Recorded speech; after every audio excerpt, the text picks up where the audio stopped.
So, hello everyone, welcome back to my channel. How are you doing?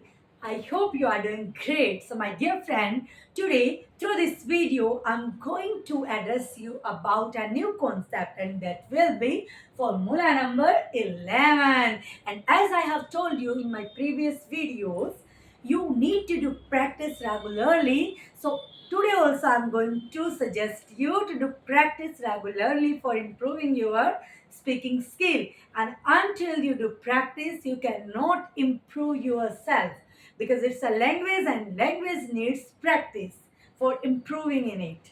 So my dear friend, today with this help of formula 11 we will make some sentences. So without any further delay, let's kick off. It's the formula number 11। And my dear friends, जैसे मैंने आपको बताया है कि ये formulas है, ये different तरीका है इंग्लिश स्पीकिंग को इम्प्रूव करने का। बिकॉज इंग्लिश लैंग्वेज में only 50 and 60 formulas are there. सिर्फ आपको कुछ कॉन्सेप्ट्स हैं जो मैं आपको बताऊंगी और रेगुलरली आपको उनके ऊपर वर्क करना है। So with in 6 month and with in 5 and 6 months you can easily improve yourself. No one can stop you from making you comfortable at this language. So let's start formula number 11. Formula number 11 में हमें सीखना है mind, जैसा कि मैं कुछ sentences आपको बताती हूँ कि आपको हिंदी टू इंग्लिश ट्रांसलेशन करना है।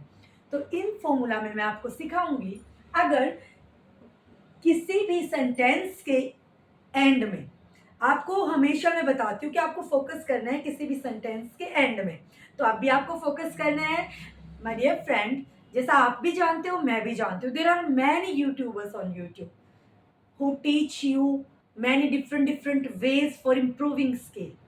उनमें से मैं भी एक हूँ, I am one of them. तो आपको देखना है कि किसका पैटर्न आपको ज़्यादा अच्छा लगता है, आप किसका समझ पाते हो, आप उसी को फॉलो करना स्टार्ट कर सकते हो। लेकिन मैं लेके आई हूँ कुछ 50 एंड 60 फॉर्मूलाज, जिनको सीखने के बाद आपके पास बहुत सारे कंटेंट ऑलरेडी आपके पास फिक्स हो जाएगा आपकी इंग्लिश में बोलने के लिए। So please don't skip this video and watch this video until the end. Formula 11 में अगर किसी भी सेंटेंस के लास्ट में आता है करना था, नी थी, जैसे नानी नानी, इसके साथ लगाना था और थी, करना था, करनी थी, करने थे, कोई भी ऐसा सेंस। अब आपको थोड़ा अजीब लग रहा होगा, इट्स अ वियर्ड साउंड, थोड़ा वियर्ड है, अभी सीखेंगे तो बिल्कुल इजी हो जाएगा, बट बने रहिएगा। जैसे कि फर्स्ट सेंटेंस में यहां लिखती हूं, मुझे वहां जाना था।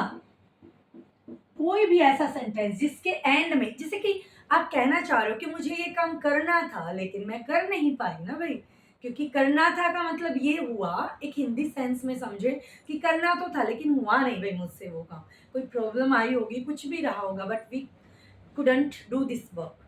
तो ऐसे सेंटेंसेस हमें सीखने हैं। अब इसको समझो, पहले मुझे वहां जाना था, सेंस आया है ना था, आपको इसी पे फोकस करना है डायरेक्टली।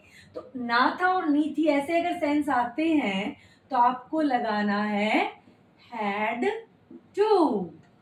सीधा आपको आज सीखना है कि अगर ऐसी चीजें होती है, फॉर्मूला 11 में हम सीख ही रहे हैं कि हैड टू, और टू के बाद हम ऑलरेडी सीख चुके हैं V1 का हम इस्तेमाल करेंगे।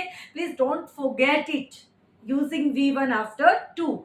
Had to then V1 verb जो भी रहेगी उसको हम फर्स्ट फॉर्म में ही लिखेंगे।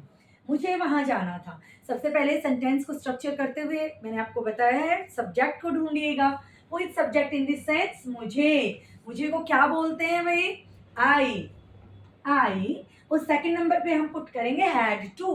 कोई भी सेंटेंस हो, कितना ही लेंथी हो, आपको डरना नहीं है, कुछ डरना नहीं है, सीधा आप बस स्ट्रक्चर पे फोकस करिए। सबसे पहले लगाएंगे सब्जेक्ट, उसके बाद डायरेक्टली सेकंड नंबर पे आएगा had to. I had to, verb है हमारी जाना, जाना को बोलिएगा गो, आई हैड टू गो। कहाँ जाना है, वहां, I had to go there. This is our sentence and I hope आपको ये बहुत इजी लगेगा समझने के बाद। और माय डियर फ्रेंड्स, ये बहुत इंपॉर्टेंट है, ये चीज़ें आप इंग्लिश हिंदी में यूज करते हो, बहुत बार बोलते हो, बट डाउट में रहते हो कि how to say in English that kind of sentences. So आज से डरना नहीं, just start doing practice, regular practice. Second sentence is उसे मुझसे मिलना था। भाई उसे मुझसे मिलना था लेकिन मिला तो नहीं, उसे मुझसे मिलना था। How to say that kind of sentences? First you have to focus only last, करना था। So what to use? Had to, had to. So how to say the line now? First we will find out who is subject in the sentence. After that we have to put had to. सबसे पहले किसको ढूंढिएगा? Subject को। उसे, उसे को क्या बोलेंगे English में? ही। लड़की की बात, लड़के की बात है तो ही, लड़की की बात है तो she. He.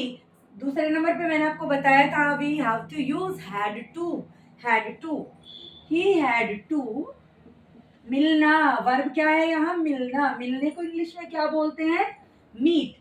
He had to meet, उसे मुझसे मिलना था। ही हैड टू मीट, किससे मिलना था? मुझसे। मुझसे के लिए आप क्या लगाइएगा? To me. To me. अगर मुझसे, मुझे, मुझसे अगर स्टार्टिंग में आता है सेंटेंस के लाइक दिस तो आपको आई बोलना है। लेकिन अगर हम सेंटेंस के एंड में यूज करते हैं तो ये ऑब्जेक्टिव फॉर्म हो जाती है भाई। बस आप इतना याद रखिए कि टू मी, हम यहाँ पे लगाएंगे he had to me. He had to meet to me, उसे मुझसे मिलना था। थर्ड सेंटेंस रहेगा question of the day.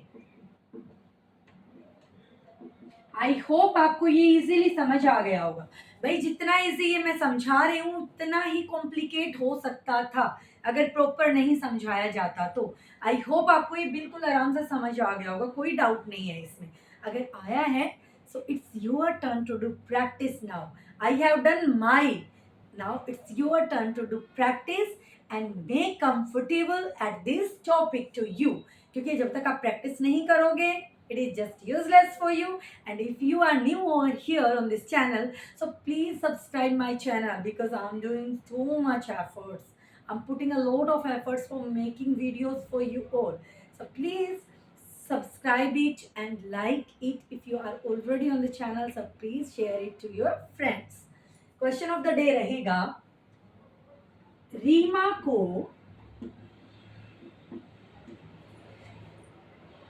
English सीखनी थी।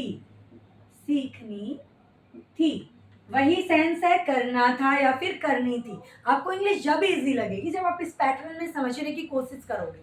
सीधा करना था करनी थी दिखते ही आपको एक ही शब्द यूज करना है। और एक यहाँ पे बहुत ही अच्छी चीज जो मैं आपको बताती हूँ कि इस सेंस में आपको ये नहीं देखना कि सब्जेक्ट एक है या ज्यादा है, सिंगुलर है तो क्या लगाएं, प्लूरल है तो क्या लगाएं, because it sense relate to past. तो इसमें सीधा हमें हैड टू ही अप्लाई करना है, चाहे एक की बात करोगे या फिर ज़्यादा की, हमें सिर्फ हैड टू को अप्लाई करना है। I hope you are enjoying right now with this session, and if you like it so please it's your responsibility to click on like. अगर वीडियो अच्छी लगी है तो please share it to your friends also. अगर आपको ये concept समझ आया है तो आप इसका जवाब जरूर दोगे। Please comment in the comment section so that I can get your knowledge that you got it or not. So please watch it again, understand that concept and take a screenshot if you want to take. Thank you for watching this video.